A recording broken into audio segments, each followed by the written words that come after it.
What is good, Smooth Nation? D Smooth here, back at it with another video, and I want to talk about why Ichigo sucks. Now, I did another video finally admitting that Naruto is better than Bleach, and it took a lot out of me to finally admit that. But now I want to continue why Ichigo sucks, why his powers suck. Ichigo is a reactive character. Oh, I've heard that one before. Yeah, because it's the truth. Ichigo stays reactive throughout the entire series. Ichigo is like that one kid in school who's always asking for the teacher's help. Like every single day, he has no self-reliance. He's that kid. Every single arc goes the same. Ichigo needs to get stronger, and conveniently these people show up to help teach him this new move or technique, which isn't much different from what he already knows. That's it. Yeah, like, oh, well, Ichigo, and every single arc is a repeat of the last one. There's always a damsel in distress story, every single freaking time. And same thing with 1,000-Year Blood War. You're not fooling me. Uryu is just a damsel in distress. You just gotta save him from himself. Him turning evil, or we have to fight Uryu. It's just, we need to save him from himself. You're not fooling me with that. And as for, let's talk about his powers. Ichigo's powers suck. It's just the same old fly around energy beam thing. I see why. This is why Bleach gets called Sword DBZ. Actually, no, that's an insult to DBZ. Because in Dragon Ball, at least they have martial arts. In Dragon Ball, they're also doing fancy hand-to-hand martial arts and stuff. They never have a sequence like that in Bleach. There's no fancy swordplay or fancy hand-to-hand in Bleach. It's literally just energy beam. Because here's the funny thing, there are characters with crazy hacks, like Aizen's Zangetsu controls the senses, putting a Soifon's freaking poison thing with the Shikai. That's cool. And stuff like that. We do get fancy hacks and series. Byakuya's little flower petals are kind of cool. Ichigo, energy beam. And when he gets his new Bankai in the 1,000-Year Blood War arc, guess what it does? Energy beam again, freaking again. Nothing's changed. Like in the Fullbringer arc when he lost his powers, had to get it again. They hinted at that he might be a Quincy, or how he looked kind of like a Quincy and stuff. And guess what his powers were? Energy beam. That's it. And by the way, the Fullbringer arc and the 1,000-Year Blood War arc are pretty much the same in terms of Ichigo's development. Ichigo lost his powers. He has to get new powers. And guess what? When he gets his new fit in the Fullbringer arc, guess what it does? Energy beam. The same thing. Nothing's changed. And people say, oh well, his character does subtly change. Like in the Soul Society arc, he didn't want to kill. Like he hated killing. But when we was fighting Aizen, he was fighting to kill. Well, he didn't. He didn't kill Aizen. Somebody else had to kill Aizen for him. In fact, they didn't even kill him. They had to see him away. So I guess it's kind of pointless. He's still a reactive character. It's okay to start off like that, but you gotta evolve further. He doesn't. Like let's look at characters like Naruto. Naruto creates his own jutsu. When he learned the Rasengan, he basically had to teach himself. He saw it get done once, then he had to find a way to do it himself. He had to create a shadow clone to help make the Rasengan. And later in the series, he creates other variants of the Rasengan. Rasengan Shuriken, Giant Rasengan, Lava Release Rasengan, all these other type of Rasengans. Naruto is coming up with his training, coming up with new techniques. When has Ichigo ever came up with a new technique? He doesn't. He doesn't train to come up with new techniques. He never really thinks with his head. He just sits there and waits for other people to teach him stuff. That's it. Like when he got like the holification, when he had to learn how to use his mask and stuff. Well, it's convenient that the visors came to seek him out. You know what would have been cool? If he had to teach himself holification. Like he had to learn from scrap. You know, like Deku, in My Hero Academia, when Deku got full cowl, when he finally learned how to use his powers, he had to find out by himself. And it was kind of like a slice of life thing. Like he was warming up a fish in a microwave, and then he sees how, wait, the whole fish got warmed up in here. And it's because it was equally distributed. If I equally distribute this energy across my whole body, I won't break down. My body won't break. I'm like, That's genius. That is a genius thing to do. See, that's what happens when you're really trying. You figure things out. Ichigo, he doesn't come up with his own stuff. He's just sitting there waiting for other people. In fact, what took him so long to finally ask his dad about how he got his powers? Finally ask his dad about mom. With mom, oh, your mother was a Quincy. So, bro, the second you found that out in the Aizen arc, when Aizen was defeated, you should have immediately walked up to your dad and say, "Yo, explain." But no, he had to wait all the way until the Thousand Year Blood War arc. Why? Why? Why? These dumb things like that. Ichigo's powers suck. It's literally just energy, energy. Because you have characters like he's part of the big three, right? Luffy created the gear system as a way to level up against stronger opponents, creating new gear after gear, all the way up into Gear 5. And see, here's the thing. People say, oh, well, characters like Naruto and stuff, their show ruined them. They were supposed to be like underdogs or outcasts, and now all of a sudden they're chosen ones. You know what? They still had to train way harder than Ichigo, because they at least came up with new techniques on their own. When Naruto learned Sage Mode, he mixed it. Like when he learned Sage Mode, he had a little bit of help, but he had to do it his way with the Shadow Clone. And when he got the Kyuubi chakra, he mixed it with the Sage Mode.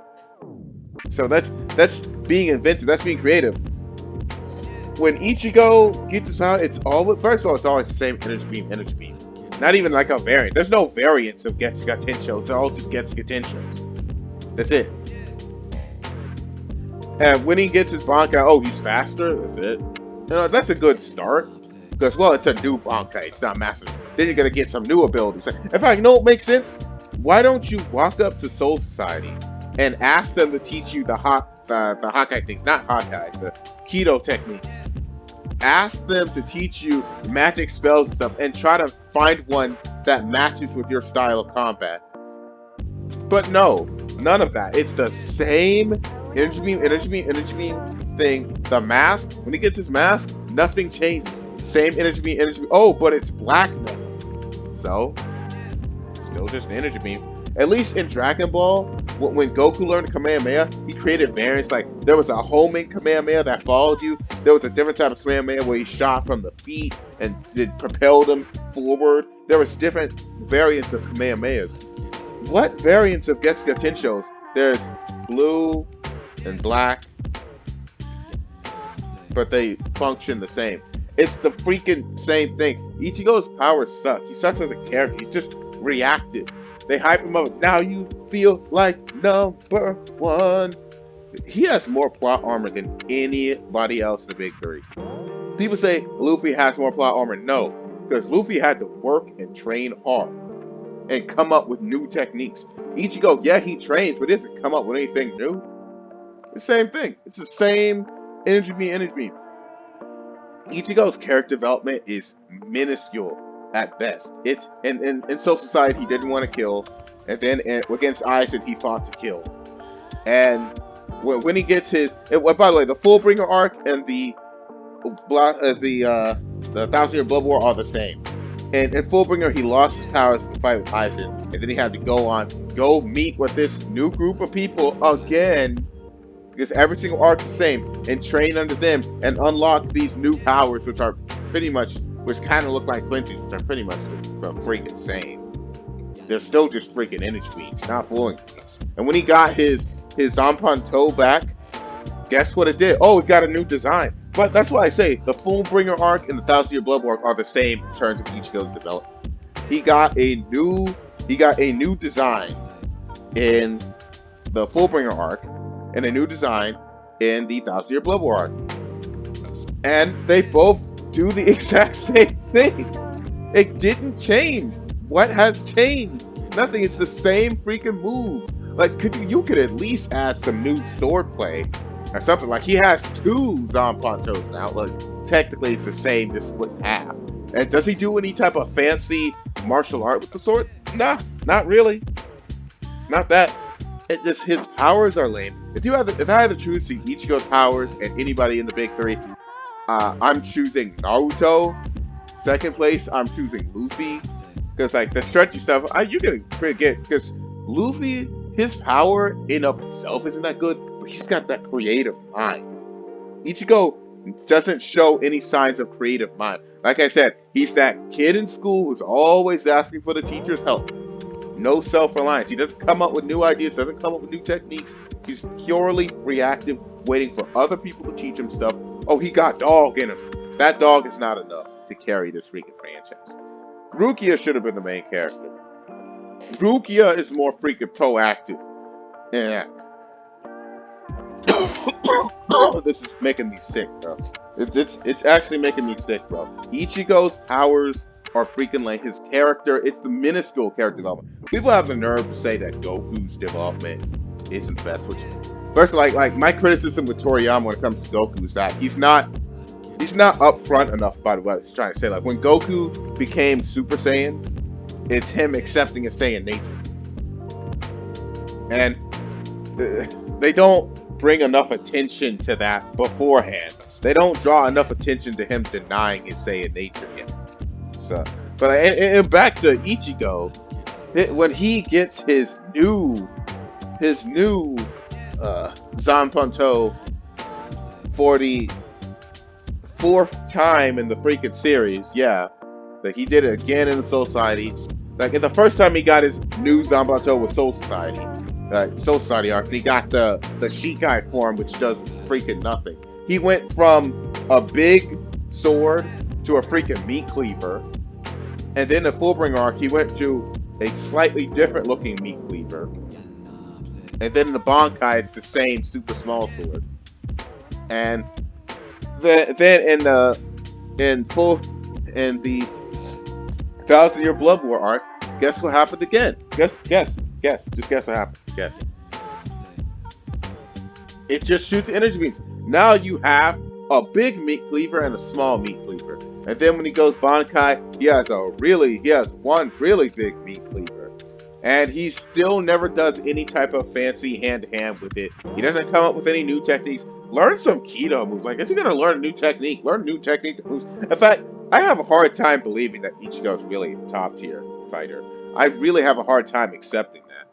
Because when you see all the other Zanpakutos and things they can do, freaking Rangiku's Roar Dust Punning is more impressive to me. The things you could do with turning your sword into like these tiny little blades that cut through things just like Byakuya's, that seems more versatile than anything that Ichigo's done. He's fast and he shoots beams. That's it. That's it. So you need to evolve past the reactiveness at some point. Hey. Worst of the big three, Ichigo's powers suck and so does he. You're not fooling me. Every freaking arc is the same. Every time he gets a new power, it's the same as the old power. Like, subscribe. Spoot Nation, you are dismissed.